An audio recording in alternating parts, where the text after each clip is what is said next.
விவேகானந்தரின் பொன்மொழிகள். எதற்கும் பயப்படாதே, யாரையும் சார்ந்திருக்காதே, உன்னை மட்டும் நம்பு.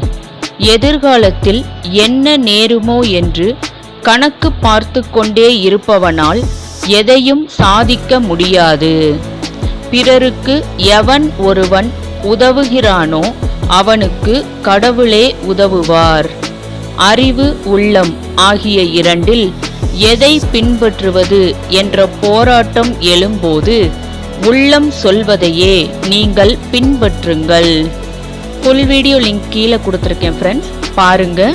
வீடியோ பிடிச்சிருந்தா லைக் பண்ணுங்க, ஷேர் பண்ணுங்க, சப்ஸ்கிரைப் பண்ணுங்க. ஆல்ரெடி சப்ஸ்கிரைப் பண்ண எல்லாருக்கும் ரொம்ப தேங்க்ஸ். இந்த நாள் இனிய நாளாக அமைய வாழ்த்துக்கள். நன்றி. விவேகானந்தரின் பொன்மொழிகள்.